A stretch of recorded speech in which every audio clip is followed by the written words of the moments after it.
a sessão de formação sobre o reforço do papel dos parlamentos na promoção da integração comercial regional através da Zona do Comércio Livre dos países africanos.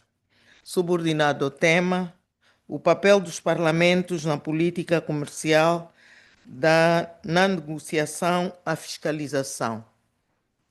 Antes de iniciarmos, vou passar a palavra à secretária da Comissão para apresentar algumas disposições de organização interna. Tem a palavra a senhora secretária da Comissão.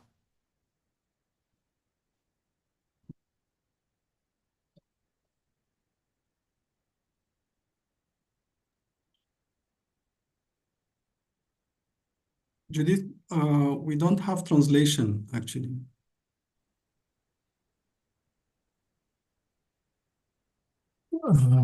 Good morning. Kindly at the bottom of your screen, go to interpretation and choose your preferred language. The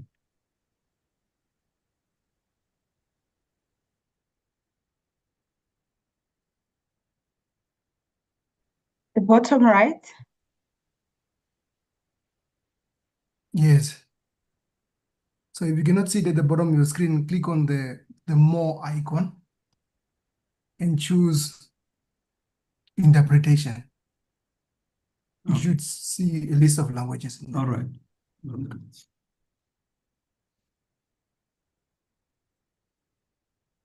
Please let me know when I should start. Thank you. Thank you.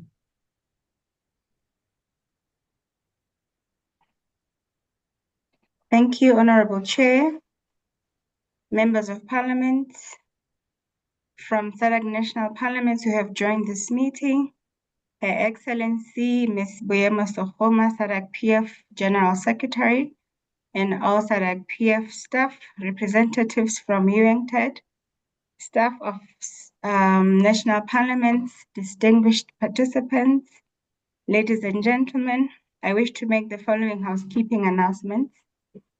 A, keeping of microphones on mute. All members are... Peço desculpas, mas a secretária está a intervir e nós não estamos a ouvir. O som não está a ser refletido aqui.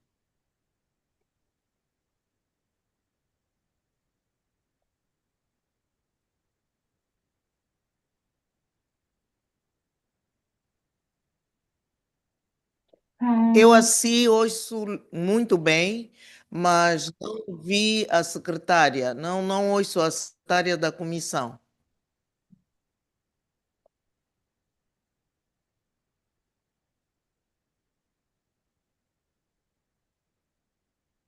Me parece que ela tem que ativar o som do aparelho dela, porque nós não a ouvimos.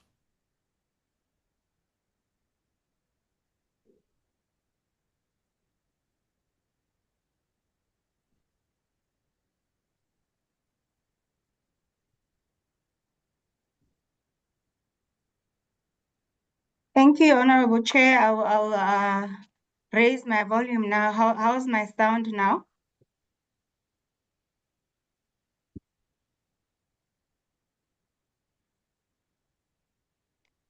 Can you hear me now?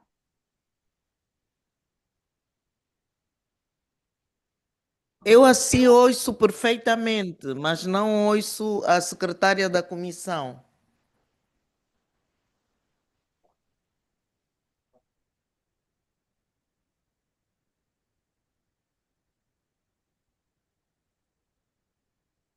This is me speaking, Honorable Chair. This is Masinati.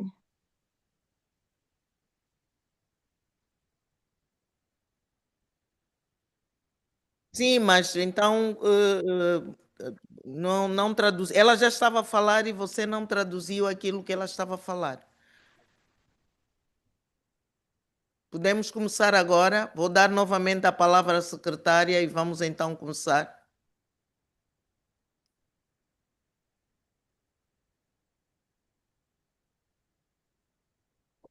Estou?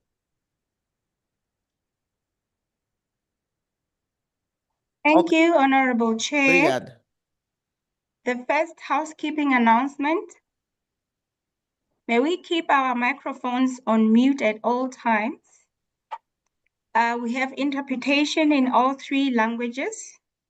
To participate in the meeting, click on the interpretation icon and select your preferred language and click on mute on the original audio. Please be aware that the meeting is recorded according to the rules of regulations or procedures of the SADC Parliamentary Forum. To communicate with the chairperson, please raise your hand through the raise hand icon, or please use the chat box and your messages will be read. We encourage honorable members to switch on their cameras if they wish to take the floor. I will give back the floor to the Honorable Chair at this time. Honorable Ruth, you have the floor. Thank you very much.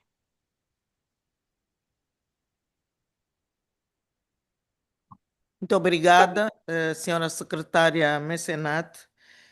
Vamos então abordar a abertura da nossa reunião. Ilustres parlamentares, Excelência Senhora Boemo Secoma, secretária-geral da SADC, distintos representantes da UNCTAD, estimados peritos e participantes, minhas senhoras e meus senhores. Neste momento em que começamos a nos acomodar no ano 2026, esperamos que os ganhos do ano 2025 consolidem a nossa determinação de construirmos um parlamento regional e que traga benefícios aos nossos Estados-membros. Aproveito esta oportunidade para desejar um ano próspero a cada um dos participantes nesta ação de formação. Com toda a humildade, gostaria de agradecer a todos os parlamentares por terem reservado algum tempo para participar nesta sessão que reputo de grande importância para a nossa capacitação. Ilustres parlamentares, como sabem, esta ação de formação teve início no último trimestre de 2025, onde tivemos a oportunidade de ter 2 sessões de formação, pelo que permitam-me que apresente um breve resumo das 2 últimas sessões. A primeira sessão abordou a temática das tendências globais e regionais, tarifas aduaneiras norte-americanas e as suas implicações para a SADC. Alguns de nós talvez nos lembremos de que, em 2025, o governo dos Estados Unidos da América introduziu as chamadas tarifas aduaneiras recíprocas de proteção, que variavam entre 10% a 50% sobre as importações provenientes dos países da SADC. Essa imposição teve um forte impacto em setores-chave, nomeadamente os têxteis, os dos minerais e a indústria automóvel. O referido impacto resultou numa pressão sobre os países da SADC, provocando um aceleramento nas trocas comerciais intrarregionais, a diversificação dos mercados e, potencialmente, começou a dar corpo à zona de comércio livre do continente africano, bem como os mercados internacionais. A segunda sessão foi sobre o enquadramento da zona de comércio livre dos países africanos. A zona de comércio livre dos países africanos é uma iniciativa emblemática que representa o compromisso coletivo do continente africano para com a integração econômica e o desenvolvimento sustentável. Para os Estados-membros da SADC, a Zona de Comércio Livre Continental Africana oferece enormes benefícios, tais como mercados alargados, aumento da capacidade industrial, novas cadeias de valor e criação de empregos, particularmente para os jovens e as mulheres, estando em perfeita consonância com a estratégia de industrialização da SADC, o que vai reforçar a nossa posição de economia global. No entanto, ainda temos alguns desafios, dentre os quais a inadequação das infraestruturas, a sobreposição de associações regionais e a persistência de barreiras não tarifárias. Fazer face a estas questões requer coerência política, investimento em corredores regionais e uma coordenação institucional sólida. Ilustres colegas parlamentares, os nossos parlamentos têm um papel vital a desempenhar. Mediante a ratificação e a incorporação dos instrumentos da Zona do Comércio Livre Continental Africana nos ordenamentos jurídicos nacionais, a fiscalização da sua implementação, garantindo que a integração beneficie de forma significativa a todos os nossos cidadãos. A referida sessão também abordou a arquitetura comercial global e regional e os principais instrumentos comerciais regionais da SADC. A comunicação lembrou-nos que, embora o sistema comercial global assente na Organização Mundial do Comércio e garanta regras de engajamento, a nossa região deve continuar a fortalecer as suas próprias estruturas, incluindo o Protocolo do Comércio da SADC e o Protocolo sobre o Comércio de Serviços. Enquanto parlamentares, devemos apoiar ativamente estes esforços, visando converter os referidos instrumentos em realidades práticas para os nossos cidadãos. Para hoje, temos um assunto que está no centro da nossa agenda de integração regional e transformação econômica.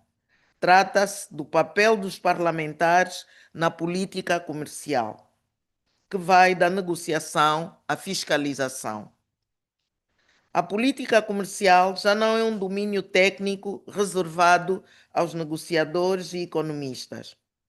Molda os meios de subsistência, determina a competitividade das nossas economias, influencia a industrialização, o emprego, a segurança alimentar e, por último, o percurso de desenvolvimento da região da SADC.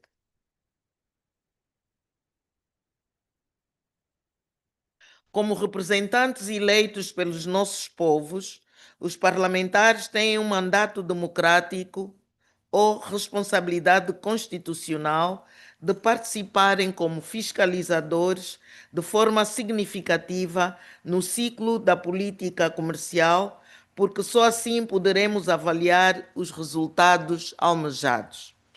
Nas etapas iniciais da formulação e da negociação das políticas comerciais, os parlamentos desempenham um papel fundamental para garantir que as posições comerciais nacionais e regionais sejam apoiadas pelas prioridades de desenvolvimento por via das leis que aprovam, ao mesmo tempo que reconhecem que a política comercial nacional é moldada pelos acordos comerciais internacionais e regionais assinados pelo país, particularmente os acordos da Organização Mundial do Comércio, o Plano Estratégico Indicativo Regional de Desenvolvimento da SADC 2020-2030 e o acordo que estabelece a Zona do Comércio Livre Continental Africano, entre outros.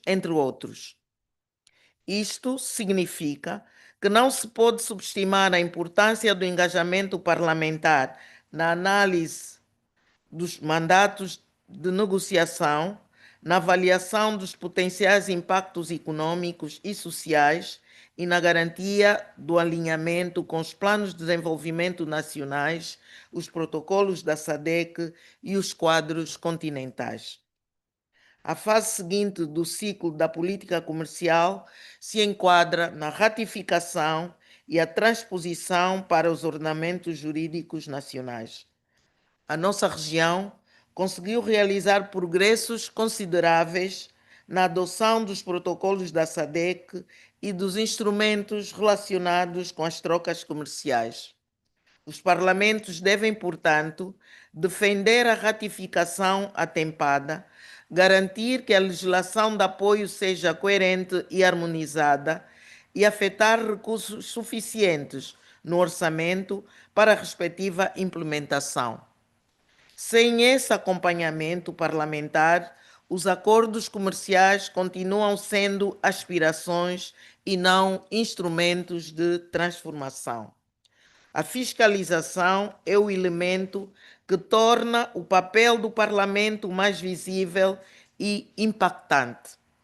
A liberalização do comércio, os incentivos ao investimento, as reformas aduaneiras e as políticas industriais devem trazer benefícios tangíveis às nossas economias.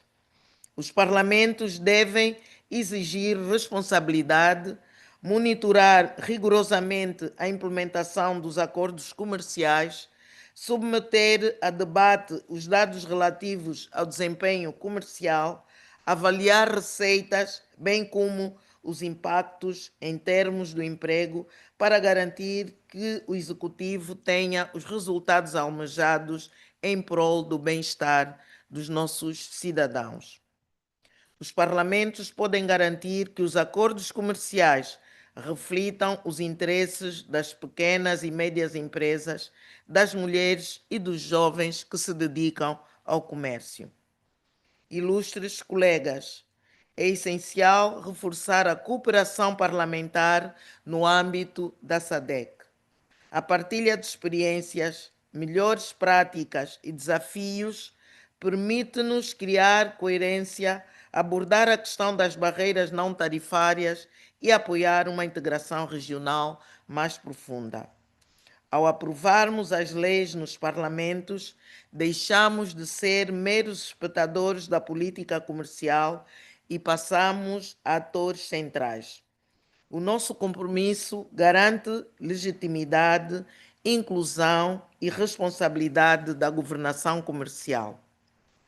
Vamos, portanto, enquanto parlamentares da região da SADC, renovar o nosso compromisso de exercer o nosso mandato com diligência e visão para que o comércio se torne um verdadeiro catalisador da integração regional, cumprindo o Plano Estratégico Indicativo Regional de Desenvolvimento 2020-2030 e Agenda de Industrialização da SADC. Ilustres colegas parlamentares, gostaria de expressar os meus sinceros agradecimentos à UNCTAD, ao Fórum Parlamentar da SADC e a todas as instituições de parceria pela liderança na organização dessa estratégica ação de formação. Tenho a honra de declarar oficialmente aberta a formação online da UNCTAD em colaboração com o Fórum Parlamentar da SADC sobre o reforço do papel dos parlamentos na promoção da integração comercial regional através da Zona do Comércio Livre Africana dos países africanos. Muito obrigada.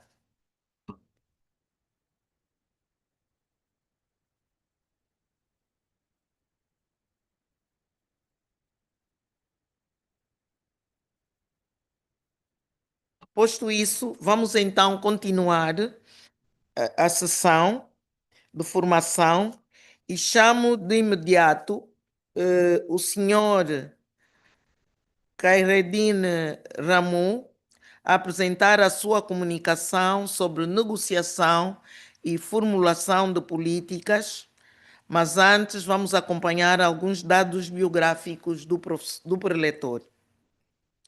O senhor Ramu ingressou na Conferência das Nações Unidas sobre Comércio e Desenvolvimento, UNCTAD em 2006.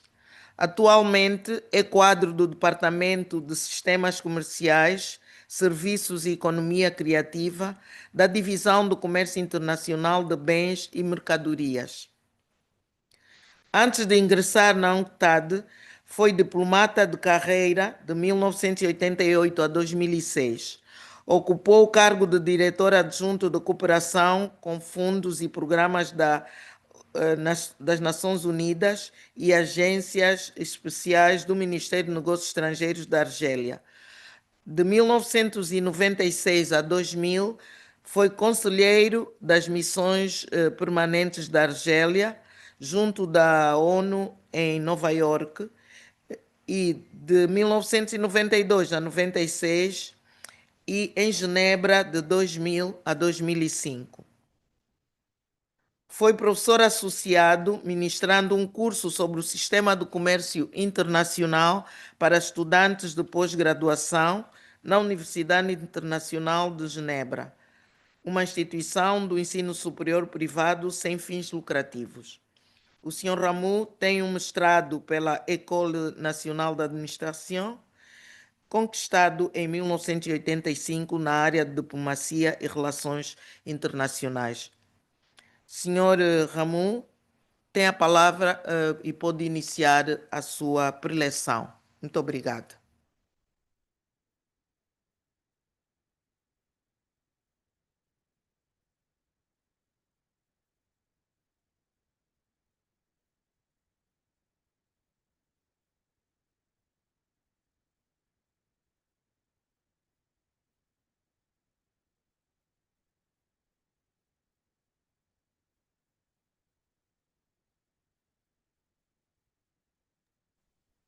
Ramu, you're muted. We cannot hear you.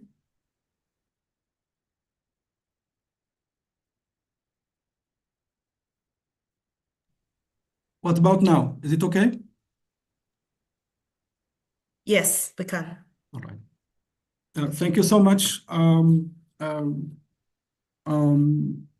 Madam Chair, thank you so much for the introduction. I'm not sure whether if the interpretation, I'm hearing at the same time the interpretation. This is a bit confusing to me. I don't.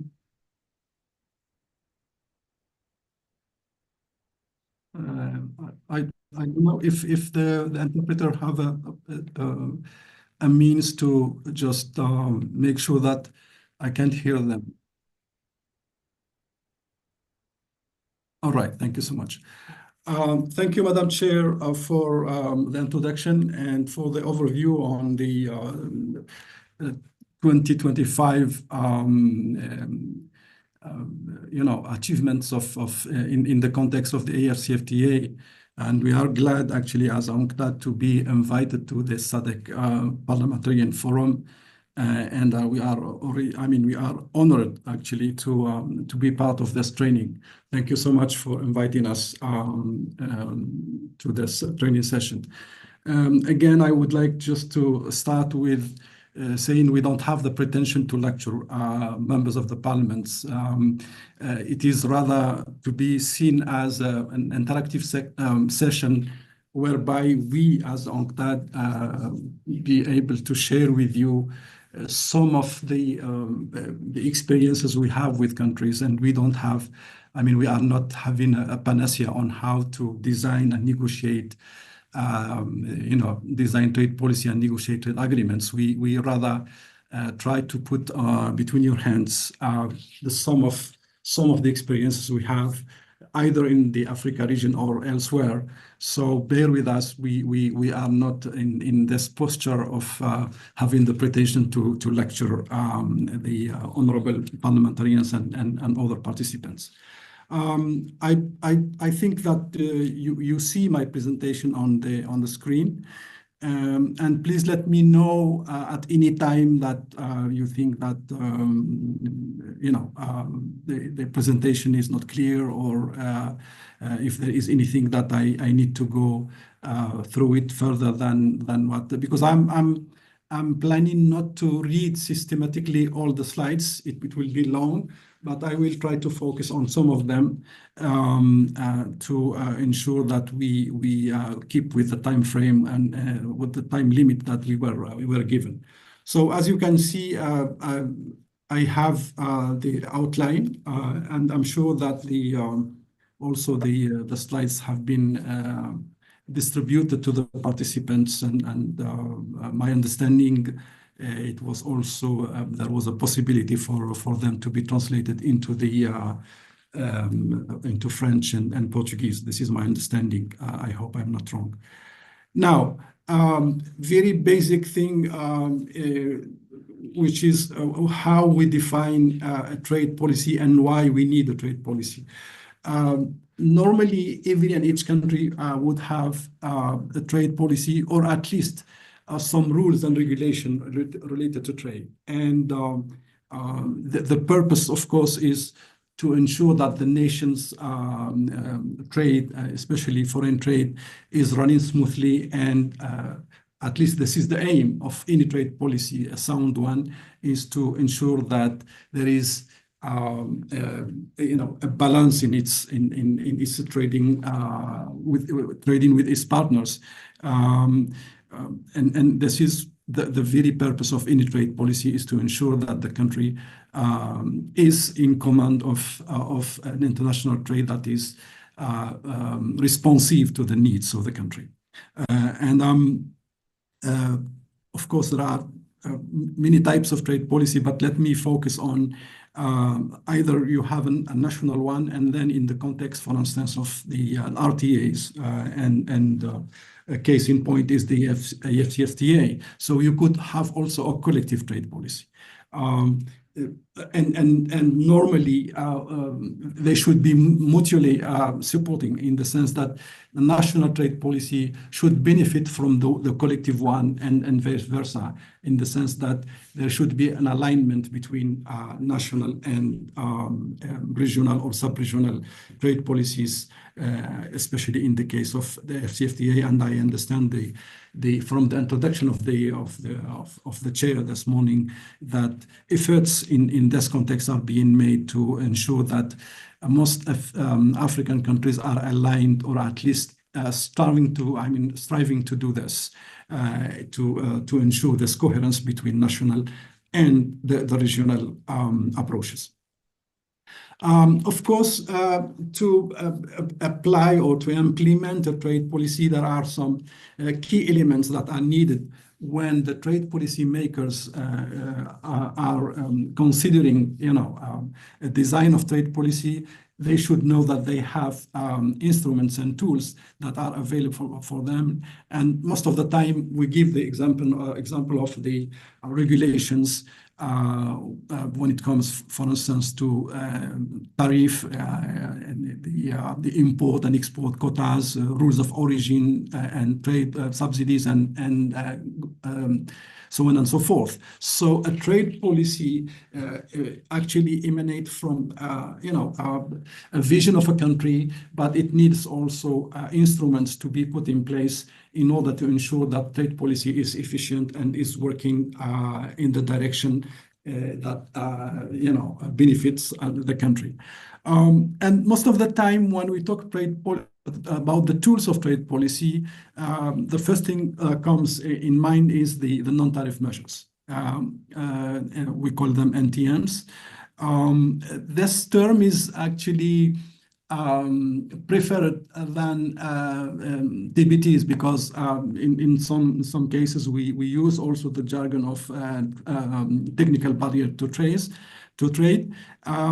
This could give, if you wish, the impression that these are not necessarily legitimate trade policy tools. That's why we use NTMs, because some of the trade barriers are legitimate trade policy tools to be used to ensure that the country is in control of its international trade, without, of course, being unduly restrictive to trade or protectionist in their nature.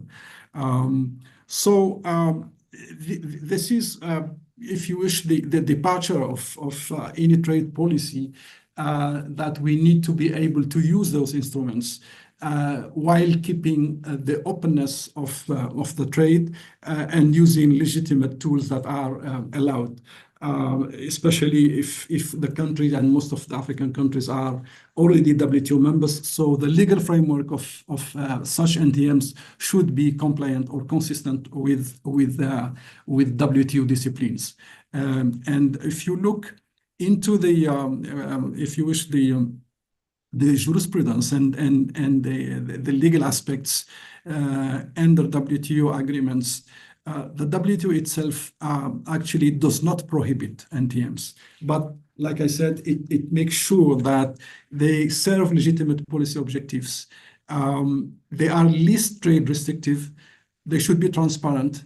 And we find here, if you wish, the basic trade principle in the WTO, which is the transparency, the non-discrimination,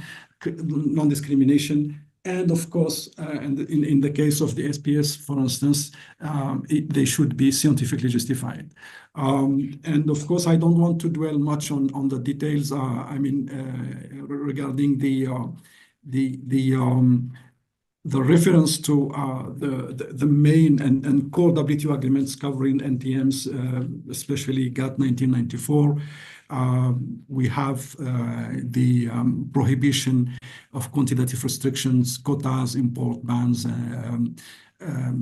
This is under Article 11. Then you have the Article 20, which allows NTMs for legitimate objectives like health, environment, public morals, but should not be, of course, used as disguised protectionism. And I would maybe skip the details about the legality under the WTO, I think, but if needed, we can come to this. Why? For any trade policy to be designed, we need a data and we need analysis of the data. I think trade policymakers and especially parliamentarians, if of course the constitutional setup of the countries is in the sense giving this authority to the parliament to be part, or at least to be the main provider of the policies, they need, of course, to look into the trade data and of course, its analysis. This is, I might be opening already some doors that are open, but we cannot if you wish, underline the importance of this this element. And of course, this importance should be seen from first. We need a quantitative and detailed trade policy information and analysis. Then we need, in of course, ideal situation to have the experience of what we have done before, because unfortunately we have noticed in many cases countries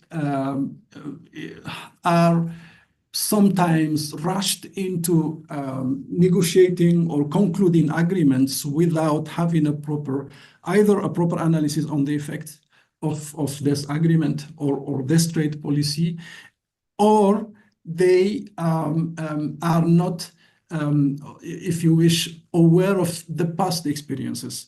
And for that, maybe we need to look into those elements if we have to really produce a trade policy that is meaningful and preparing the country to meet the challenges of globalization and openness, because as you know, trade liberalization for the last 2-3 decades was, if you wish, the main characteristic of the trade landscape at the international level.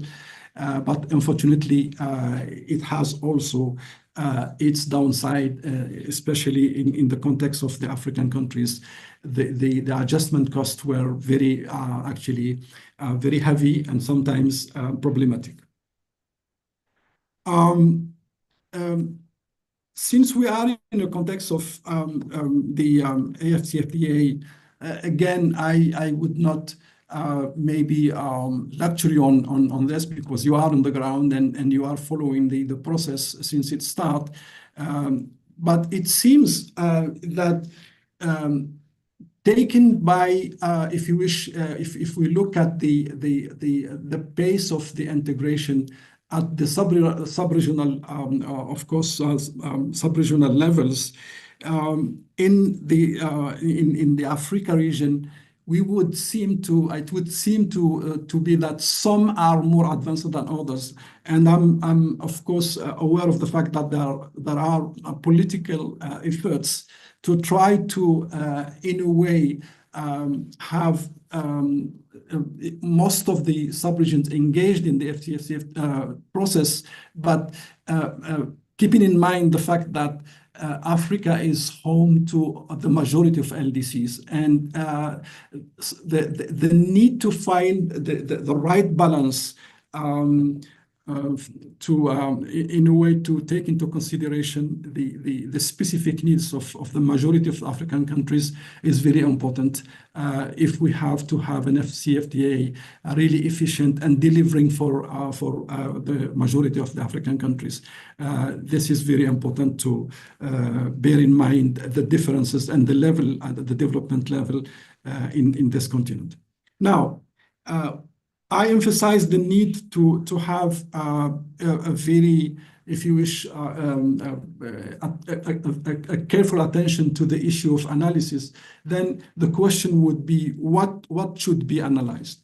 And here I would like to share with you some of the findings we had in dealing with this specific topic. First of all, we need to analyze the trade performance of a country, and for that we need also to answer to understand what is the trade performance. We need to answer three main questions, which are: how much does a country trade, what does it trade, and with whom it trade? This is very important. First of all, the issue of or at least when we try to answer the questions, each of these actually is implicated in the effects that trade can be expected to have on the domestic economy. And then the answer actually would have a distinct performance stand, depending on the policy objectives that motivates a country's foreign trade. For instance, how much trade? This question is actually related to the concept of trade openness. And most of the time, we have this literature about whether, restrictions or openness, which one is better. But if you wish, the empirical evidence that most of the time, what we call it, the trade openness or liberal trade policies most of the time are more, if you wish, conducive to the type of development objectives we need. Restrictions sometimes are very, how to say, would have, except of course for the legitimate, policies that needed to be for some sectors needed to be in place. But in general, the empirical evidence show that trade openness is rather, if you wish, more conducive to ensure that trade is working for the development of a country. And then, of course, this question about how much we trade has also if you wish, the reference to whether the country is able to integrate itself in any process at a regional, sub-regional, or at a multilateral trading system. And I think it's very important to see that majority of developing countries, and especially African countries, are already part of the WTO system, where, of course, trade openness is really a basic premise of this organization. Then, of course, the answer to this question once again is how much the country is integrated in the global value chains. This is very important to know. then what is the composition of trade? What is this country is trading to ensure that our analysis is right when we look at the trade performance? So the country's import and export patterns are determined in the standard trade model by its endowment of either productive factors or, of course, or the technology it has available. Because in many cases, you might have the natural endowment, like land or access to sea and close to the markets, physical and human capacity could be actually could be there, but they are not sufficient in some cases if the right policies are not there. So the question again of what this country is trading, which is about also the need to look into how much diversified this the economy of this country and how much diversified its exports. It is not a secret that unfortunately most of the African countries are still also heavily relying on a very few, if sometimes only one export product, and this needed also to be looked at very carefully when we decide and we design the kind of frameworks in the context of the FTA to ensure that we move from this dependency on handful export products. Now, the third element in this perspective is to understand what is the performance of trade of a given country, is to also know, to identify or to know with whom this country is trading. And for instance, we have this tendency that countries would favor to be in trading relation with let's say technologically sophisticated market with the aim or the aspiration to ensure that the domestic productivity is boosted. And that's why majority of developing countries now are having RTAs or FTAs with developed countries, with, for instance, with the EU. The idea is that being in partnership with a more sophisticated or more advanced economies may have a trickle-down effect on the developing countries and African countries in this context to ensure that that the trade would be actually lifted to the level expected to produce development. Now, like I said, I'm moving very quickly. I think the chair this morning, when she made the overview on the 2025 challenges and achievements, she made very clear reference to the unfortunate unilateral measures taken by great powers, and in this context, especially the US, new trade policy under the current administration actually has put any discussion about trade policy and trade agreement rather in, how to say, very difficult situation. And I was actually, before coming to this meeting, I was trying to figure out how I'm going to convince trade policy makers about how good trade policy or how good being part of trade agreement when some trade policy pursued at the international level are really power politics. Some countries are being just dictated and being told that no, you cannot do this.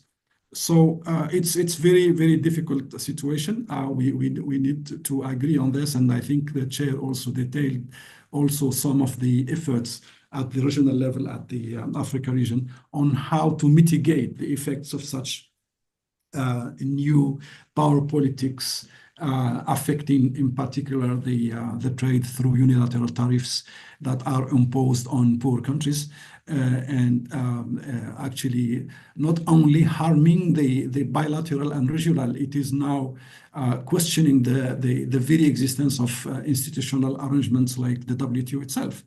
And this is one of the challenges that we need also to take care of when we design a trade policy or when we enter into a new trade arrangement. I think I've covered this aspect. Let me move to now the aspects. Is this okay? Shall I move to the next part, which is about trade agreements? If there is any comments or question about the first part of my presentation, otherwise I can move on.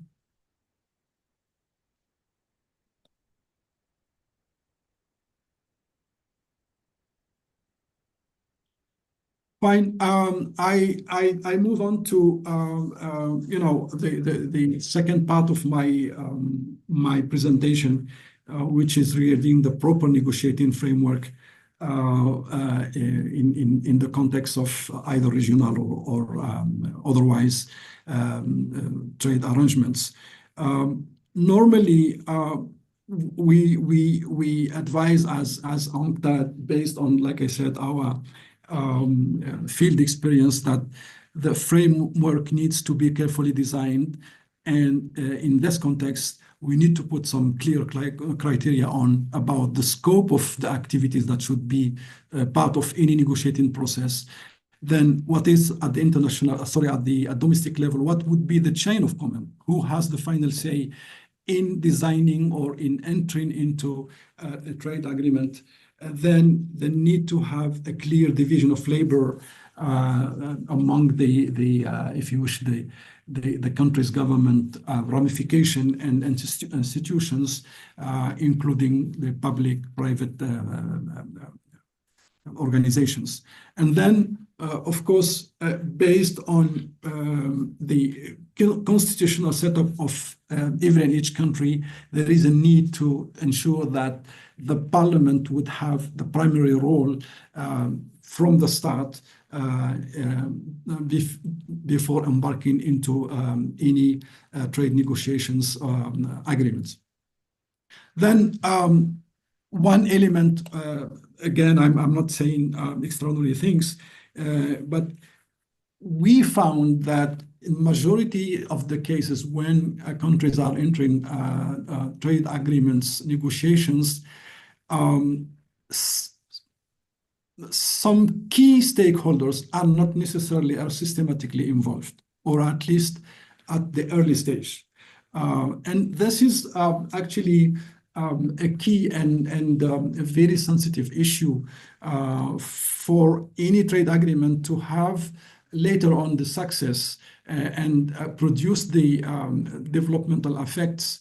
There is really a need to consider that at every trade negotiation process and at early stage, that the stakeholders and the main stakeholders, and in this case, not only the parliament, I'm talking also about those who would later on, once the agreement is signed and concluded, would either benefit or be the losers. I'm talking about the private sector organizations,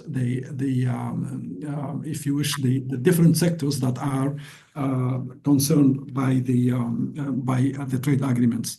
And why we do this? Because we need to have the countries having a very comprehensive assessment of key national priorities, because again, as everybody knows, that the new generation of trade agreements is covering a wide range and cross-cutting issues with long-term impact, especially for social and economic development. And that's why the consultative process involving the stakeholders is very key to any trade negotiation. And of course, this would allow also at the latest stage to avoid any internal tensions between the different stakeholders at the country level. Then, of course, by engaging the necessary and, if you wish, the main stakeholders, you illustrate to your partners and investors that there is a commitment, there is a consensus in the country around this deal. This also has the, if you wish, the benefit by involving stakeholders to facilitate the data collection and ensure accuracy of this data. It is also necessary to provide, the government or those who are in charge of negotiation with useful inputs regarding the, I think we talked about this in terms of analysis, what could be the potential effects of commitments and measures to be taken as part of the agreement. One of the thing also that we've seen it's lacking in many cases is the organization of the negotiation or the negotiating process itself, and that's why we think that there is a need for a sequencing, a right sequencing or proper sequencing. I'm not, of course, giving a prescription because there is no such a one-size-fits-all, but there are patterns that are really, how to say, proven in terms of organization on how to deal with the negotiations from the process point of view. So we need to stage the consultation. We need to stage and prepare phases for any negotiation process by, first of all, gathering information through identification of influential parties, identification of their interest, their role in the society, and how they can contribute to the negotiating process. So the internal consultation are really very key, and we see also how to say a crucial role for the parliament in this context to ensure that the sequencing is right. Then the second phase should be building on, after understanding the position of all the stakeholders and their interests, we need to base the framework on such a national consultative process. We found also very interesting that many governments have now had this if it was good practice to be able to, at each phase of any negotiating process, ensure that the government, the parliament, and all the stakeholders are being briefed, are being put in the know on what are the difficulties, what are the challenges. And I remember as one who was taking care of the WTO accession negotiations, some countries have been negotiating, but only from the perspective of the government. At the end of the day, when the accession protocol, the accession package was ready, and since the legislative body was not very well involved, were not well briefed, the whole process have been actually has been rejected by the parliament, because which is natural that those who have, if you wish, the authority to decide on any trade policy and trade agreements were not properly involved. So maybe this is an example where we need to ensure that at each point, at each phase of the agreement negotiations, that the policymakers, especially the parliament, is really properly involved and briefed. I will end up by a few strategic policy considerations that we have also gathered through our dealing with different examples in countries and regions. Please make sure to understand that any trade agreements, it is a long-term obligations where you have to lock in domestic reforms. Sometimes it's very, very difficult to reverse such measures or such reforms.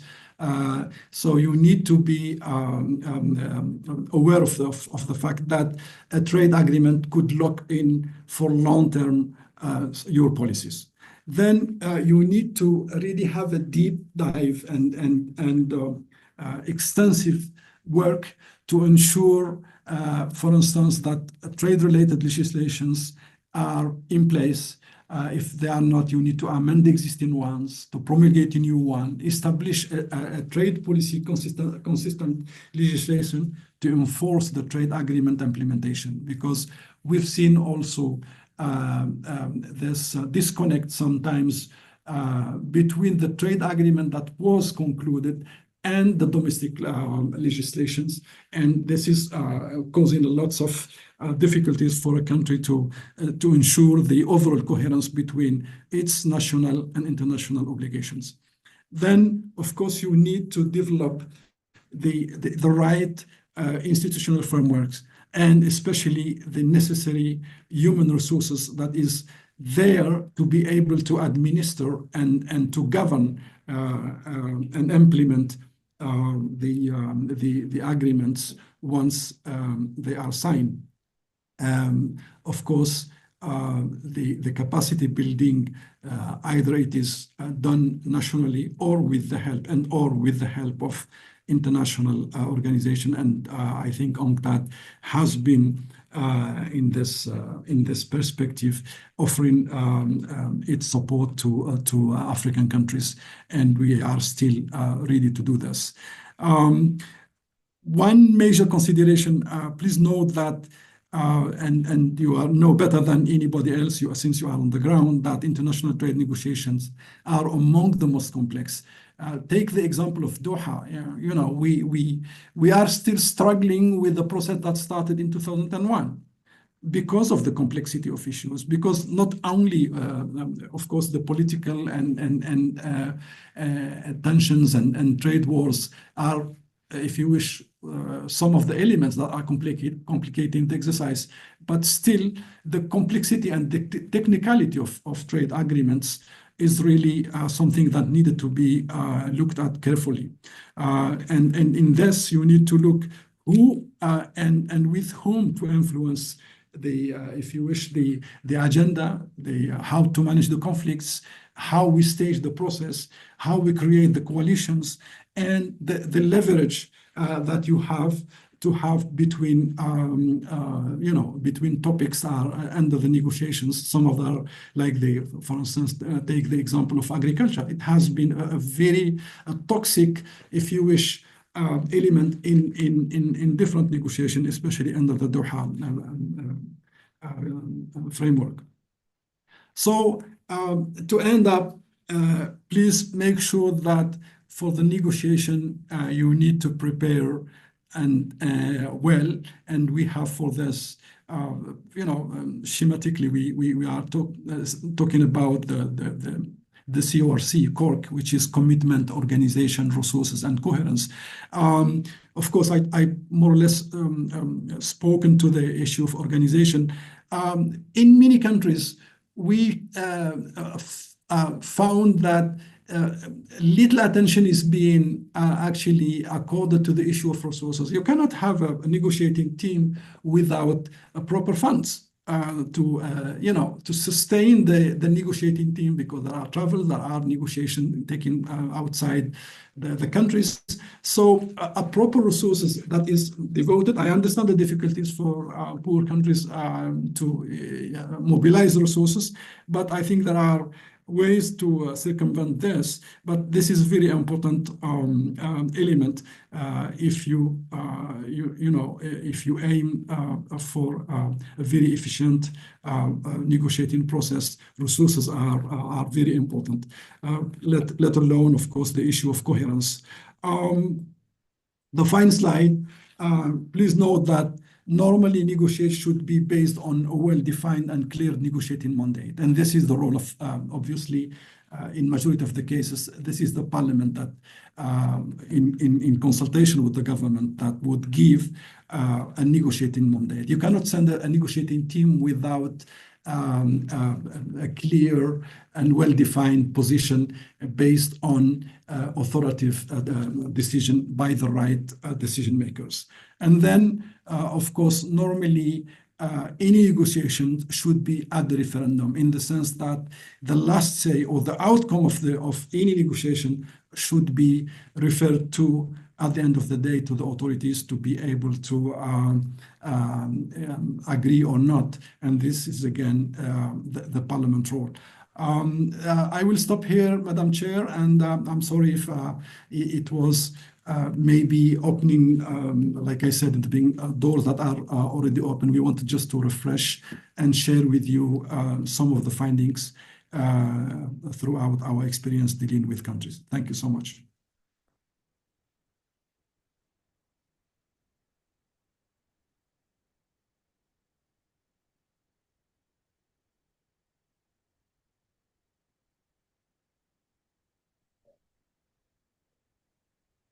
Muito obrigada, Sr. Ramud, pela sua comunicação, que nos proporcionou uma base conceitual e prática sólida para a compreensão do papel dos parlamentos na política comercial, sobretudo na fase da negociação e formulação de políticas.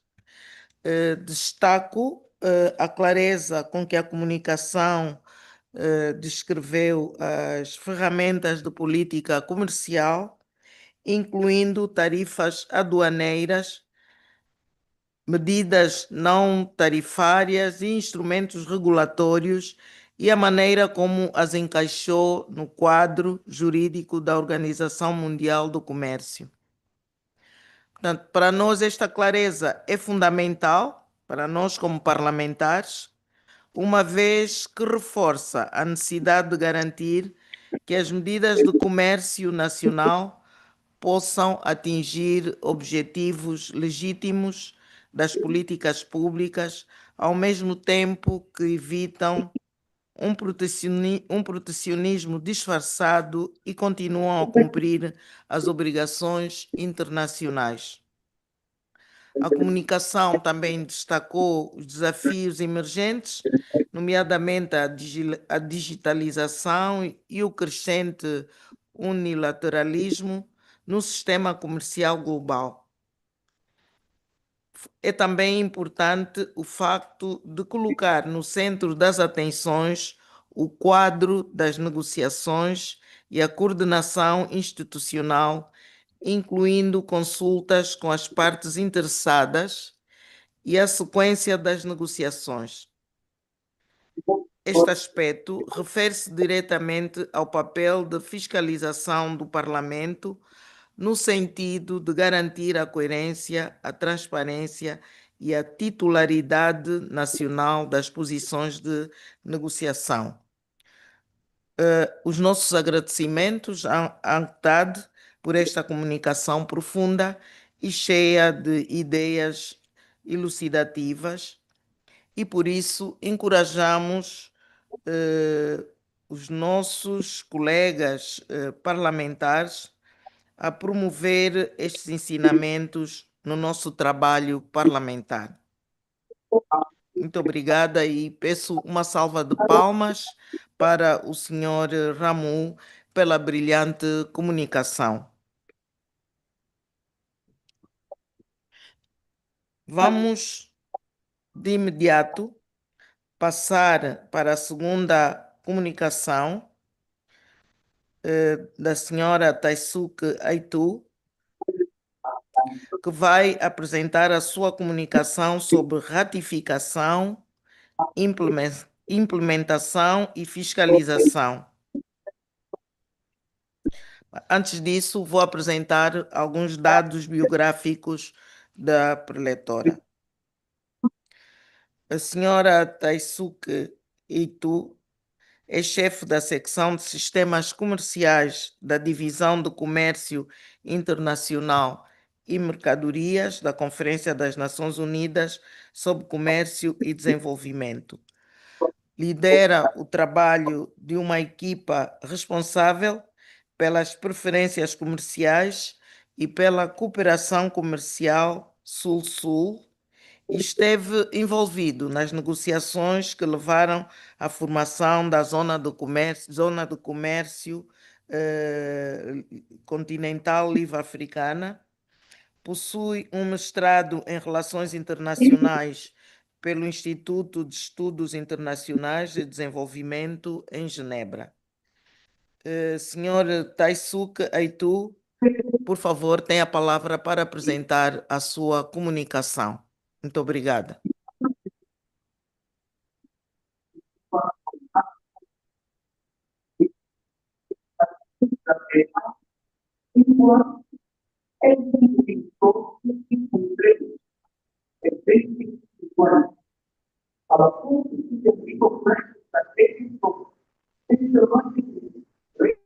Thank you, Chair. I hope you can hear me. Can you hear me? Okay, thank you very much for the time. Perfeitamente. Okay, great. Well, thank you very much, Madam. So let me start. First of all, thank you very much for your kind introduction. And I'm going to deal with second part of today's session, which is about ratification, implementation, and oversight of the trade agreement. So we are glad to be here with my colleague, Keredin. We are very glad to be here and contribute to this session. So let me first say that this the parliamentary engagement in the trade policy formulation is very important. As Chair mentioned at her opening statement, we are under a very challenging situation in the context of U.S. tariffs and the weakening of the trading system. Whereas Africa has, the engaged in lots of regional integration initiative and the CFTA, AFCFTA agreements. So that in this context, parliamentary engagement is very, very important. And secondly, like my colleague Keredin, let me also say that I don't have no pretension of lecturing, all this trade policy making process to the members of the parliament, because you know much better than us on the trade policy formulation. But here, what I'm going to try to do is just to provide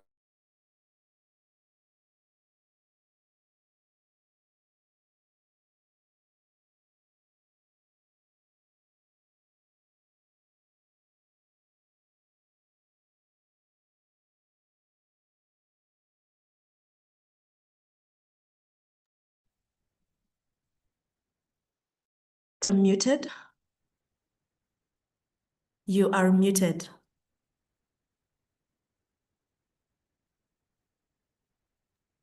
Okay, did you hear what I said just before?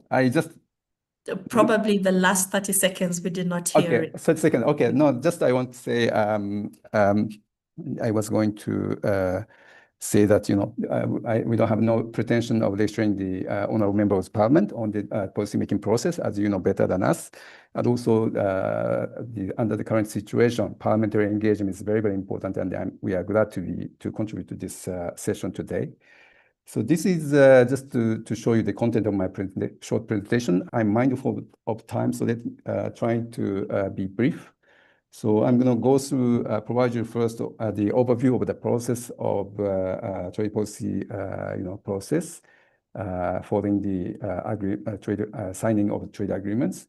So we're going to go through the review and approval of trade agreements, and then see how countries parliament do the actual domestication of international trade agreements, and then lastly how Parliament are engaged in the implementation and monitoring of the implementation of the trade agreements.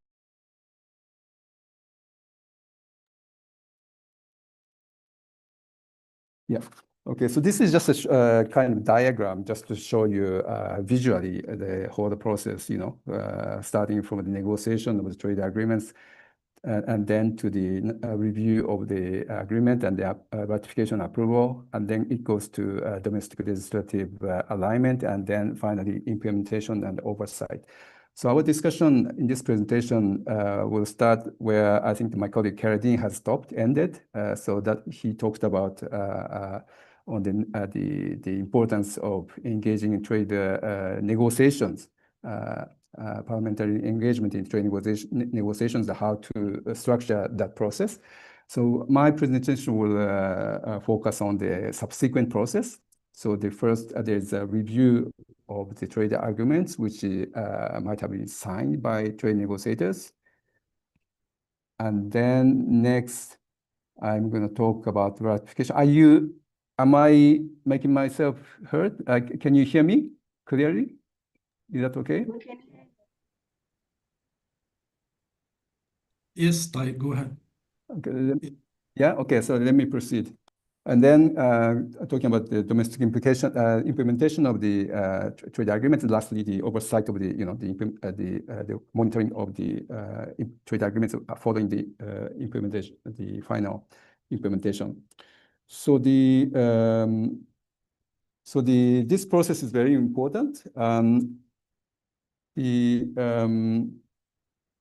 Especially as Geraldine said, trade negotiators sign trade agreements by noting their signature is subject to ratification by the parliament.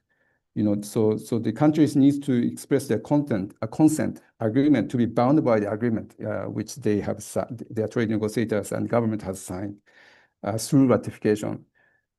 So this review process of trade agreements which are signed is very, very important because it shows the consent of the national legislature to be bound by this long-term commitments, as my colleague mentioned. So this trade agreement is a long-term commitments which will involve a lot of legislative, domestic reform and legislative changes. So this review of international agreement is very important, and the parliamentarian has a very big responsibility to carefully analyze the impact of the agreement to the economy and the different segment of the society, and then determine whether or not the the signing and the ratifying the agreement is in the overall in the interest of the country. So this is a very important undertaking. And then after this careful review, if it is determined that this signing the agreement is in the positive, and if came to the conclusion that if this is in the interest of countries, then this ratification agreement is ratified and approved.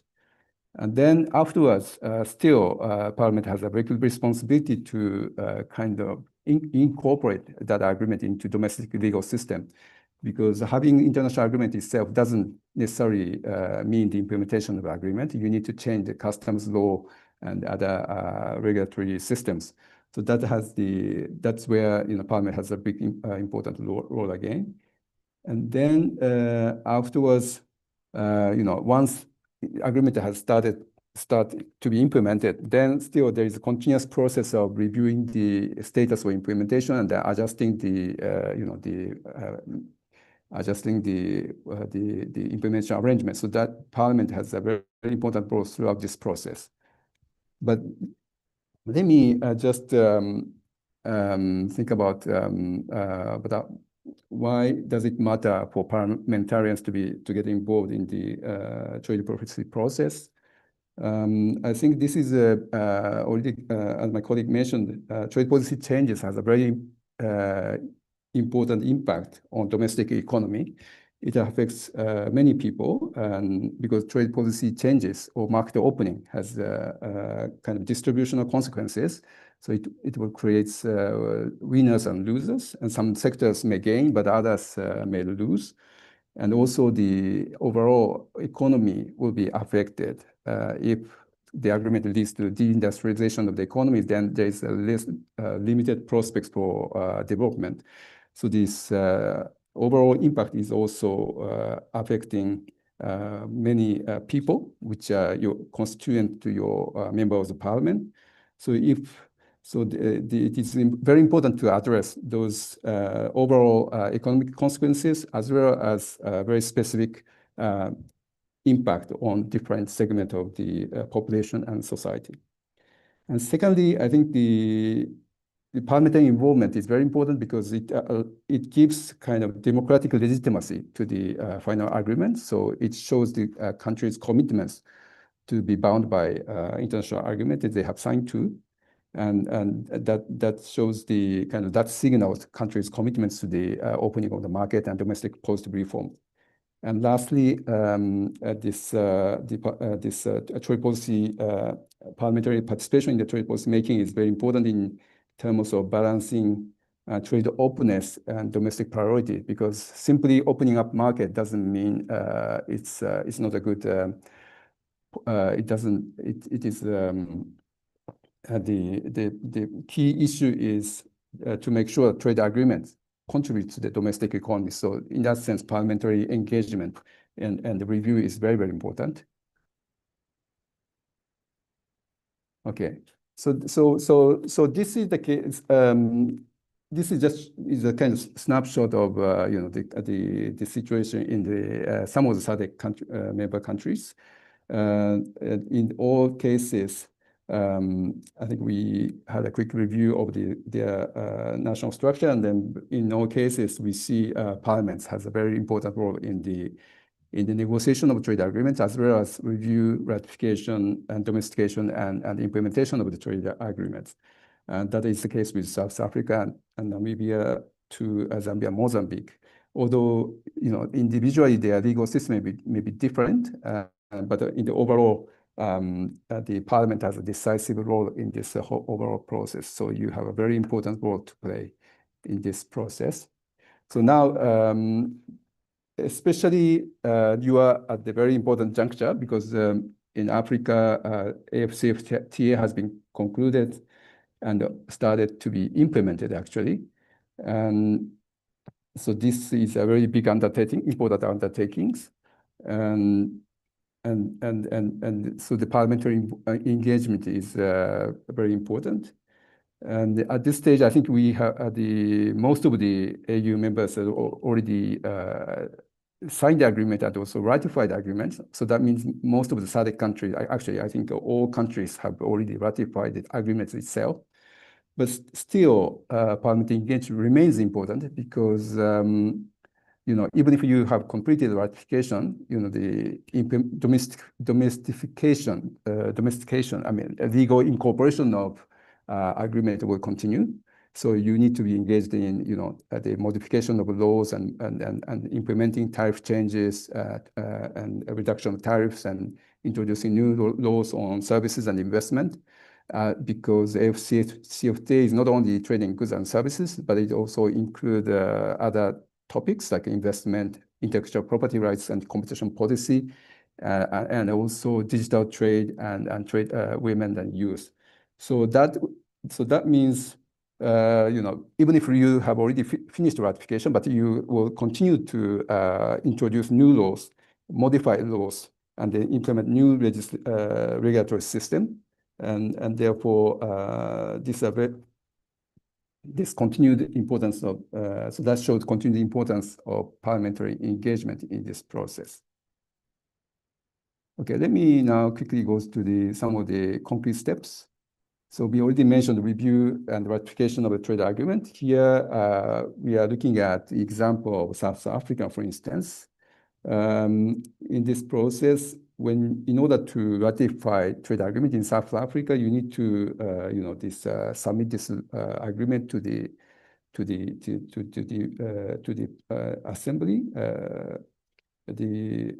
National Assembly, and then that needs to be reviewed in the specific committee. I think portfolio committee, trade and investment, maybe. And then once review is completed, it goes to the National Assembly for approval. And then afterwards, it still goes to another chamber. I think it's the National Council of Provinces. And then there also, the review needs to be conducted within a specific committee, which is called, I understood, Select Committee, and then goes to the National Council of Provinces for final approval. So, and I understand, so the approval by both chambers is necessary. So this is a full-fledged kind of legislative process. So that shows importance of this review and ratification process. So this is a very important undertaking. So in so doing, how do we do this review and ratification? I mean, review and analyze the agreement so that Parliament can decide whether or not to ratify the agreement. So I think there are several methods which are being used often. So one is you need to do the economic social impact assessment. My colleague mentioned the importance of trade analysis. But for the Parliament, when comes to the review and approve trade agreement, it is also important to know beforehand what kind of impact will be expected from a trade agreement. So in that sense, it is very important to have a kind of impact assessment. And also Parliament can conduct public hearings, and including from the research centers. It is important to get involved, get the inputs from the stakeholders to incorporate their views. And also the Parliament needs to pay particular attention to some of the most sensitive and vulnerable segment of the economy, because that will determine most the kind of overall impact of the trade agreement. So the special attention may be needed need to be paid to the kind of import competing volatile sectors and workers and farmers and women and youth. So that is very important. That's an important consideration. And also, in general, I think we can see the degree of market opening is very important, and also the scope of the agreement has an impact, because the deeper the agreement, the more significant the economic impact will be of the trade agreements. And also, the more deeper and ambitious agreement, it requires more significant domestic legislative changes, policy changes. So the agreement like AFCFTA is kind of in that category. It's a very deep agreement, ambitious agreement, and with a very wide coverage from goods and services and investment. So the reviewing carefully this agreement and to monitor the implementation is critical, I would say. Okay, so this is kind of new slide which I added, so you may not have in your handouts, but there have been cases where ratification failed recently, or several in the history of trade agreements. The most recently, I think we saw the news of the recent agreement. The EU has made an agreement with Mercosur, which is a grouping in Latin America. And that was the very ambitious agreement, but I think the ratification not failed, but it was delayed in the European Parliament because of the concern over like environmental protection, agricultural competition, and the concern like that. And then also there was a case of ACP-EU Economic Partnership Agreement. So this was a case where on the side of the ACP, there was a concern over kind of deindustrialization that may result from the trade agreement. So therefore, some countries, ACP members, decided not to kind of ratify or sign up to the agreement. So that may also be considered as kind of the case of non-ratification of the agreement. And then lastly, there was efforts to conclude a large trade agreement between US and EU some time ago, which is called TTIP, Transatlantic Trade and Investment Partnership Agreement. So this didn't materialize because there was concern over sovereignty on the part of, I think, mainly EU, as regarding this dispute settlement mechanism, which allows investor to sue states in the national court, in the specialized court. So that raised the concern over sovereignty. So when review fails and something goes wrong, I mean, the ratification may fail. So it is very important for parliaments to address those specific concerns which may be raised, either through negotiations in the trade agreement or by implementing some of the complementary domestic measures, like measures to support affected industries or including adjustment capacity and so on. So that is very important. It is very important to address those specific concerns regarding trade agreements in order for a trade agreement to be ratified domestically. So let me now move to the domestication of the trade agreements, how countries incorporate trade agreement into their national legal system. So domestic legal alignment is necessary in order to actually implement trade agreements. And so you need to, there is need to change customs laws and other laws. So this is an important step. And also budgetary approval, budgetary issue may also arise because in order to implement certain policy, Parliament may be asked to allow certain expenditures. But through this process, and the Parliament has a control over certain government policy. So by incorporating domestic laws as well as controlling budget process, Parliament can influence the domestication and the domestic implementation of trade agreements.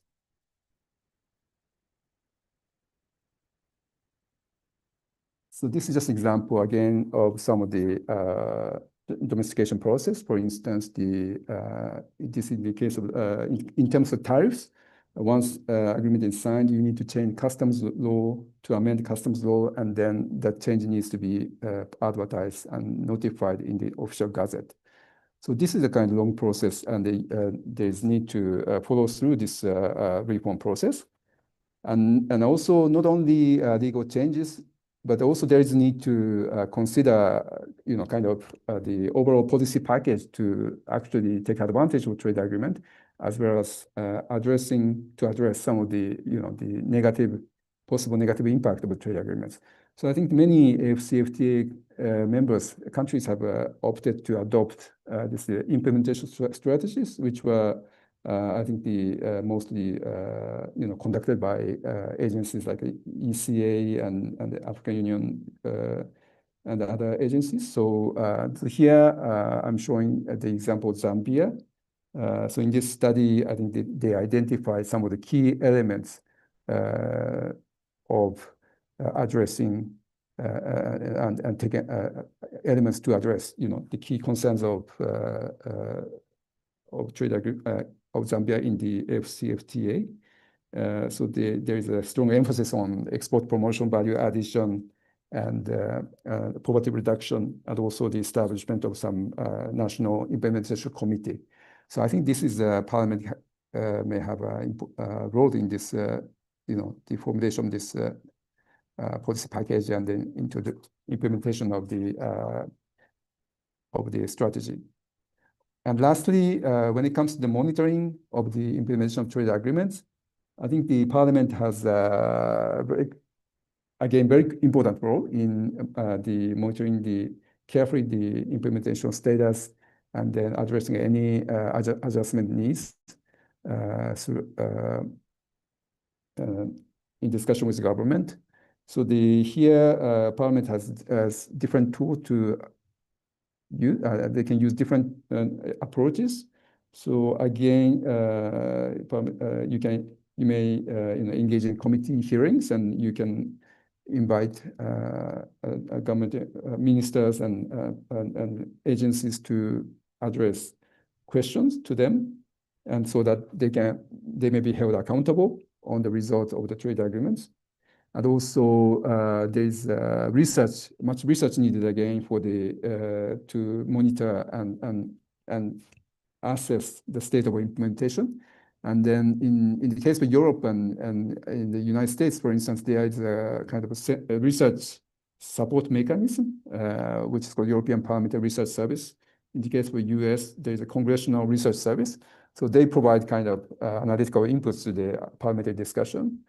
So and also there may be some feedback mechanism with civil society. In the EU, for instance, there is for each trade agreements, there is what is called domestic advisory group, which is kind of a grouping of stakeholders, NGOs, and private sector on the side of the EU as well as on the side of their trading partners, so that they can engage in monitoring and in discussion of the status of implementation of trade agreements. So that is another way to receive inputs and then assess trade agreements.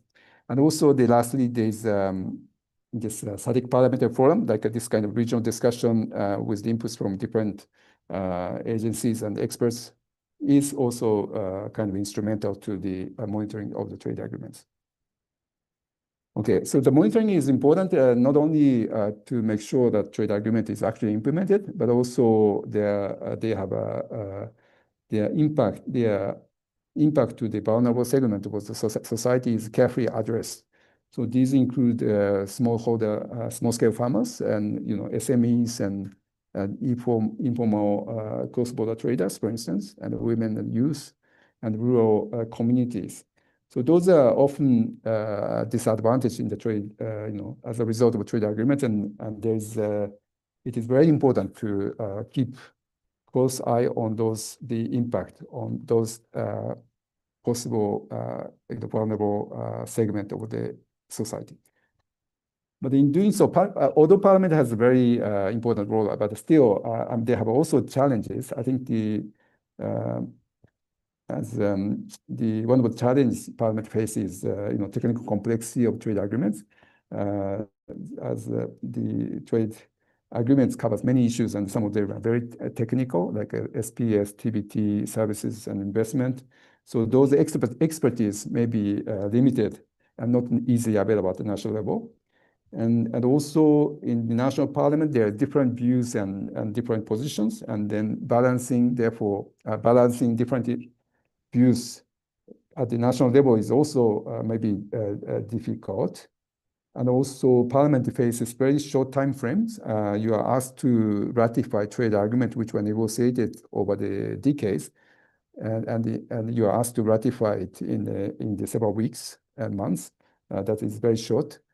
So that different time frame poses another challenge to the Parliament. And also there is maybe coordination gap because trade agreements deal with different topics that falls on different government agencies, like trade and finance, agriculture, and services and industry transport. So those are different the segment of the government, and parliamentary committee may also work different in silo. So there may be some coordination gap to be addressed. And also, after the ratification, often there is a weak kind of follow-up because Parliament is busy, handling different topics. And then once ratification is done, you may move to another topic. So the continued focusing on the impact consequences of trade agreement is very important. And lastly, timely, reliable information, trade data is not easily available. And some data may be protected, may not be available for secrecy or confidentiality reasons. So there are a lot of constraints facing parliamentary engagement in the trade policy formulation making. And UNCTAD, we work to address some of those concerns. We cannot address all of the concerns, but we work on capacity building in trade policy making. And also we conduct trade policy analysis. And also we do advisory services to negotiations and implementation of trade agreements on different topics. So that with that note, let me conclude my intervention by thanking again for these opportunities and also apologize if I took a little bit too much time. But thank you very much again, and then happy to address any question. Thank you.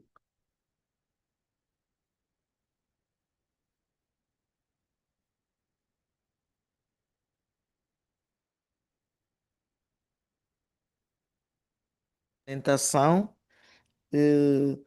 Ilustres colegas, a comunicação que acabamos de acompanhar reafirmou o papel da política comercial como instrumento de desenvolvimento a que os parlamentos têm um papel fundamental a desempenhar para garantir que ele promova o crescimento inclusivo, a industrialização e a prosperidade partilhada por todos os nossos Estados-membros. A comunicação ilustrou claramente que o engajamento parlamentar deve ir para além da ratificação, incluindo o alinhamento das leis nacionais e uma fiscalização rigorosa da implementação. Os desafios destacados, tais como as limitações de capacidade, o acesso restrito aos dados, a complexidade técnica dos acordos e a coordenação entre instituições, são comuns em todos os nossos parlamentos, o que realça a importância do Fórum Parlamentar da SADC como plataforma para aprendizagem mútua, harmonização das abordagens e a capacitação coletiva. Portanto, exemplo este estamos aqui a praticar. À medida que avançamos, esta comunicação nos convidou a fortalecer os sistemas das comissões, aprofundar a colaboração com o Executivo, interagir de forma mais sistemática com as partes interessadas e fazer melhor uso do apoio técnico regional e internacional, incluindo o que nos é oferecido pela UNCTAD e pelos outros parceiros. Senhor Dr. Eitu, tanto os nossos agradecimentos pelas ideias aqui passadas e pelo encorajamento para promovermos estas reflexões nos nossos respectivos processos parlamentares. Convido todos a mais uma salva de palmas por essa brilhante preleção que acabamos de ouvir.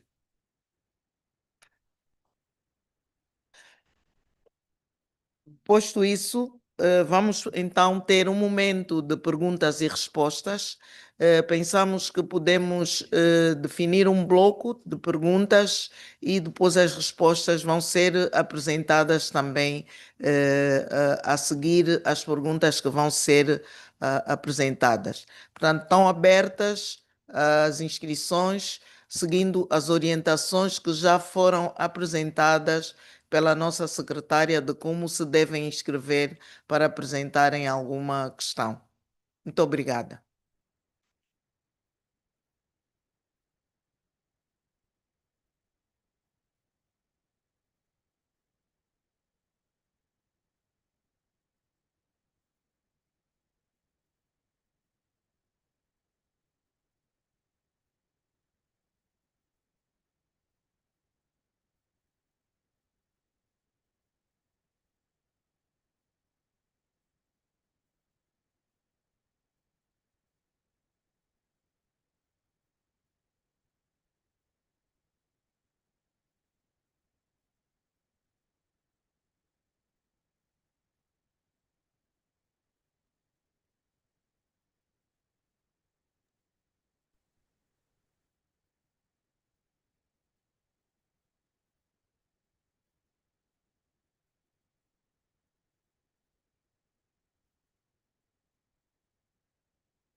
There's a hand, Honorable Chair.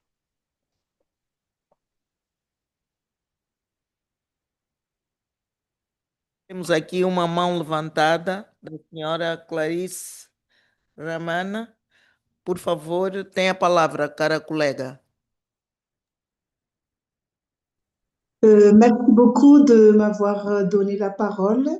Je salue la présidente et l'ensemble des participants aujourd'hui. Je suis donc Clarisse Ramananzara Soa, députée de Madagascar et présidente de la commission développement numérique, poste et télécommunications, membre de la commission juridique également. Merci beaucoup, c'est ma première intervention en tant que députée depuis 1 an dans cette législature à Madagascar. Donc, je découvre avec vraiment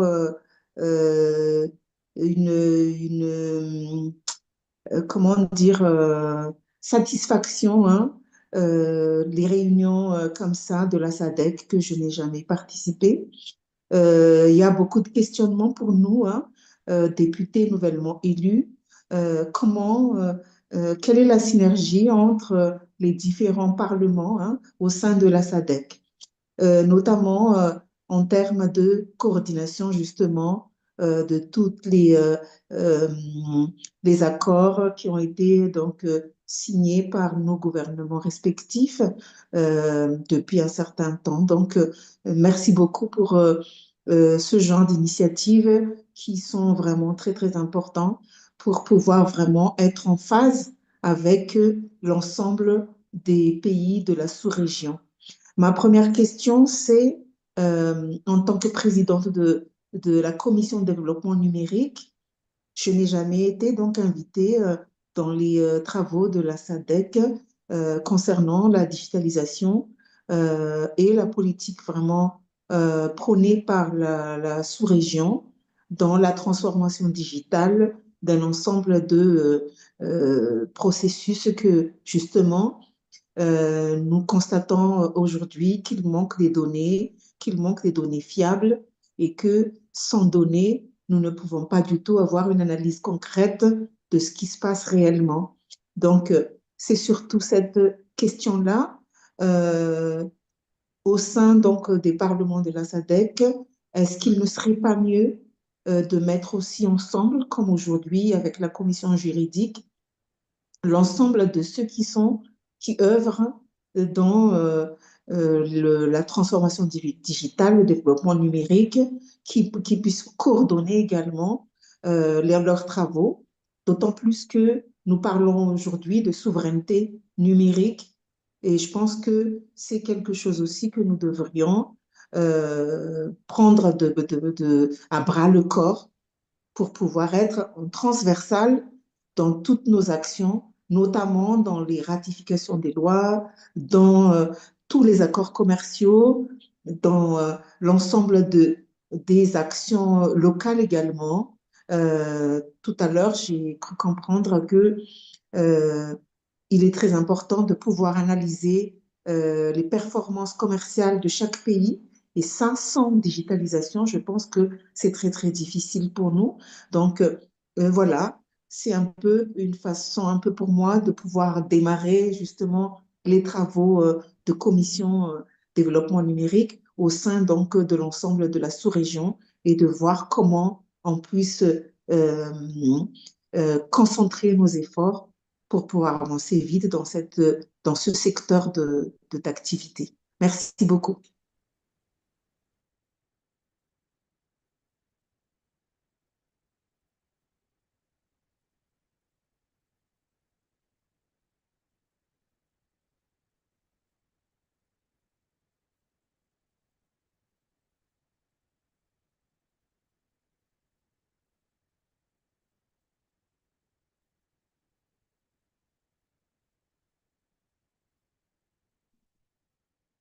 Senhora deputada Clarice Ramana, terminou a sua questão?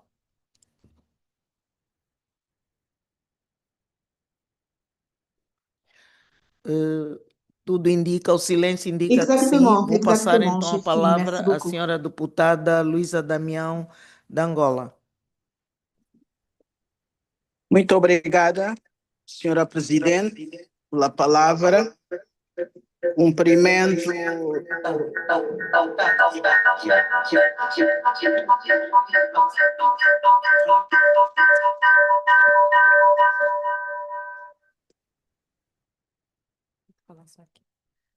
Muito obrigada, senhora Presidente. Cumprimento a senhora Secretária-Geral do Fórum Parlamentar da SADC e os demais deputados e os nossos dignos preletores. Começo por felicitar o Fórum Parlamentar da SADC por ter promovido esta formação, que reputo de muito importante para a capacitação dos deputados sobre a matéria em análise. Não temos dúvidas que a Zona de Comércio Livre Continental representa um passo transformador no sentido de aprofundarmos a integração regional e o desenvolvimento dos nossos países. Mas temos ainda alguns desafios relativamente à questão das infraestruturas em muitos países do nosso continente.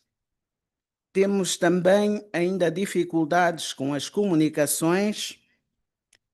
Temos também ainda problemas com a questão da supressão de vistos em alguns países. Há países que ainda têm dificuldades em elaborarem um orçamento sensível ao género, com vista a poderem apoiar, então, os grupos marginalizados.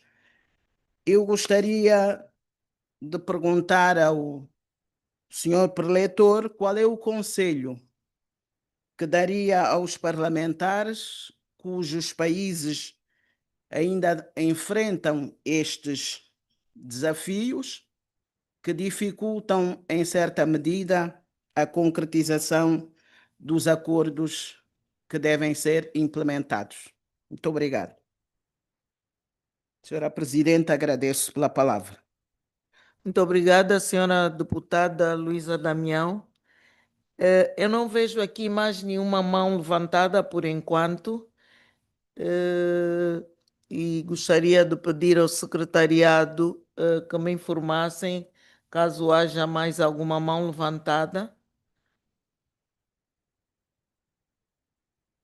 Se não tiver, eu passo a palavra aos preletores para então reagirem a estas duas questões que foram aqui apresentadas. Muito obrigado.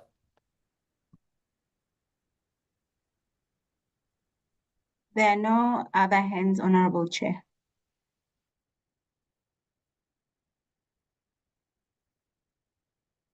Muito obrigada. Então, vamos passar a palavra aos nossos preletores para reagirem às questões, às duas questões que foram aqui apresentadas.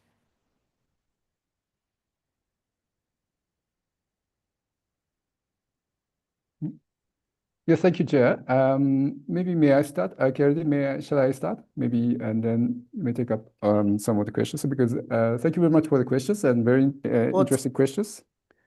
So let me try to address the questions, which may not be fully possible because it's a very kind of, it's a very important questions. The first question, I think, from the representative from Madagascar, I think you are highlighting the importance of the coordination at the SADC level of the parliamentarians to see how their position can be coordinated on important topics such as digital transformation.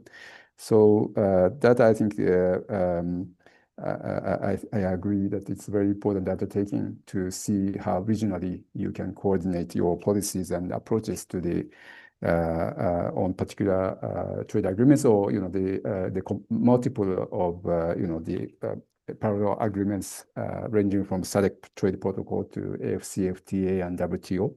So that is very useful, I think, exercise, and I see the very much value in this regional coordination mechanism in the SADC parliamentary platform. Yeah. And when it comes to substance, I think I have a just suggestion, or I mean, just for digital, you highlighted the importance of data on digital issues, and without data, you cannot formulate any policies. And so that is, I fully agree that the availability of data is key issues on digital issues in general, and also, services, because digital issues relates much to trade and service. So that is a very valid concern. And in the UNCTAD, I think we work on some of those aspects. Our colleagues in the division on trade and technology and logistics, they work on digital economy. So therefore, they provide some data, and also they conduct kind of national level analysis on e-readiness assessment, what they call e-readiness assessment, which is kind of a study over certain country to see, how, to what extent they are ready to engage in digital economy. So we may be able to support, if there is any need to, to share some information on the availability of data and how what we can do to support any, contribute to the discussion. And also in our division, also we are working on trading service in general, and also we are trying to address countries' need to collect and data relating to services trade, because service is very kind of, it's an invisible trade, so it's very difficult to measure actually. So the most part of trading service nowadays is digitally enabled services, like all the IT related services. So that also we try to kind of set a condition to collect and use, allow the use of data relating to trading service. So we can, if there is need, we can share some information on that, our ongoing work. And then as regards to the second question from the representative from Angola on how we can address, all the infrastructure issues and the lack of communication related infrastructure, and also how budget can be established to align to the to address gender sensitivity. That I think it's more the difficult questions, and I don't have the easy answer. Addressing infrastructure deficiency is a kind of, this is a major issue for the many African countries, and which goes beyond, I think, the undertaking under AFCFTA. So that needs, I think, I would say that would require, another kind of, discussion not only related to trade, but also that relates to the overall issue of how to finance development through, mobilizing domestic resources and then also mobilizing international public and private sources of financing. So that I think it's very I agree it's very important issues, and also there may be some opportunity created by AFCFTA to mobilize private investment financing, like FDI, because now that you have created a large single market at the African continental level, there is a growing interest to invest in the continent that may contribute to the increasing financing method and resources. But still, I think it's that's a long-term process, and I don't have the short answer to that a very pertinent question. That I invite my colleague Geraldine. You may. Thank you. If you allow me, Madam Chair, I would just add some comments to the replies that. Por favor, tem a palavra, Sr. Dr. Ramon. Thank you so much. No, I was just saying that just add few words to what my colleague Tai has just said. First of all, I think he mentioned the fact that UNCTAD has a standalone division working on the electronic commerce and digital economy. This is pertaining to the first question from the honorable representative from Madagascar. Maybe there is a possibility that this division in UNCTAD could be more helpful if there are specific needs to be expressed. And I think UNCTAD, like in the presentation of my colleague Tai, we do capacity building, we do help, but we need also formal requests. Sometimes we don't impose ourselves on countries, but if there are needs expressed through official demands, and I think colleagues in the division on electronic commerce could help in this sense to at least guide any process that the country is trying to undertake. And of course, if I put the two questions from the two different honorable parliamentarians who put them. The issue of infrastructure is really key. I mean, especially a trade-related infrastructure. I mean, if you don't have routes, seaports, and the kind of electric power. I mean, I've been in some African countries, and these are real issues. You cannot promote trade if you don't have, the trade corridors set. If you don't have the proper routes and the communication are properly put in place. And that's why maybe the AFCFTA could have been maybe more, because I haven't myself been looking into the specificity of the protocols. I'm not sure whether there is a specific chapter on investment, because infrastructure is really not only key, but is crucial.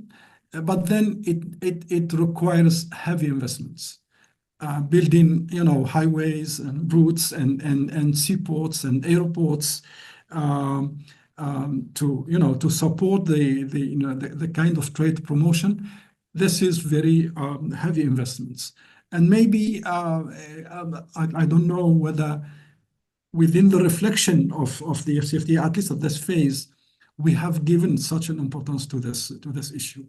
Without investment in infrastructure, in communication, in the digitalization, you might have a serious problem to really promote the kind of trade that is meaningful and to generate the kind of resources needed to help the African countries to develop. I agree totally with Ty and with those who put the questions that without this, we may need to rethink our strategy to build the necessary infrastructure.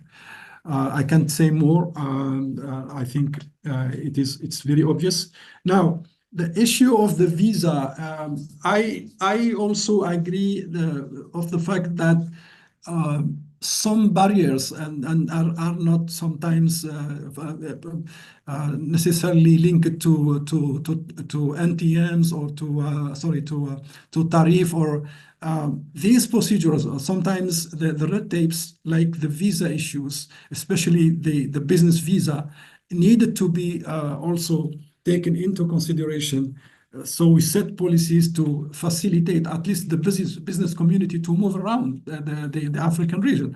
Otherwise, if you have even if you have the very the nicest trade agreement or trade framework, without allowing people to move freely, especially the business community, then we are shooting ourselves on the foot.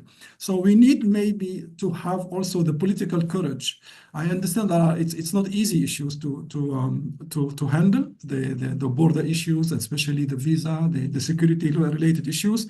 But maybe if we have this ambition, if we had this ambition to put something like FCFTA on the table, we need also to be prepared to have the flanking policies and the corresponding policies by facilitating the movement of people and goods. For the gender sensitivity, Madam, I think you are quite right. Now it is. I am not specialist in gender issues. We do have in UNCTAD a special unit, a program that is promoting trade and gender. Here also, I can also pass on if you wish, the word to them, and if there is a need for you to get in touch with them, we can facilitate this.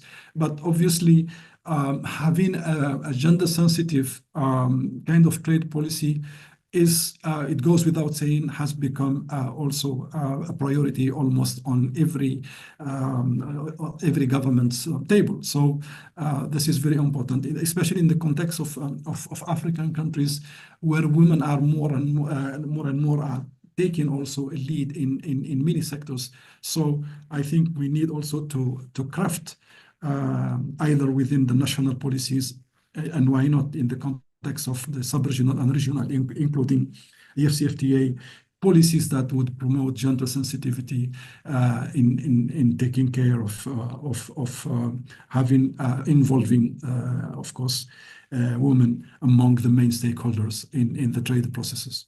I would stop here. Thank you. Muito obrigada, senhor Dr. Raymond, e muito obrigada também, Dr. Aitu. Nós agradecemos pelos esclarecimentos prestados. Antes de concluirmos, eu gostaria de fazer uma nota à minha colega do Madagascar em relação à questão que apresentou sobre a questão digital. Quero aqui dizer que, de facto, o Fórum Parlamentar da SADC já promoveu algumas formações e, inclusive, na 57ª reunião plenária, o lema foi tirar partido da inteligência artificial para processos parlamentares eficazes e eficientes na região da SADC, experiências, desafios e oportunidades. E a questão da inteligência artificial, tem que tirar o som ali, da inteligência artificial e das questões digitais foram abordadas com muita profundidade e foram passadas orientações aos nossos parlamentos em relação a algumas medidas que devem ser tomadas. Inclusive, ficou o compromisso dos nossos parlamentos apresentarem o nível de implementação dessas medidas nas próximas reuniões do Fórum Parlamentar da SADC. Portanto, me parece que isso é uma questão que também pode ser depois abordada com o secretariado do Fórum Parlamentar da SADC. Sendo assim, nós terminamos as preleções. Estamos, de facto, muito satisfeitas com aquilo que nos foi dado aqui a apresentar pelos dois preletores. Se não for cansar demais os colegas, vou pedir a última salva de palmas e vamos então encerrar a nossa ação de formação hoje, lembrando que a próxima ação de formação será no dia 25 de fevereiro de 2026. Muito obrigada e peço ao secretariado para terminar a aula.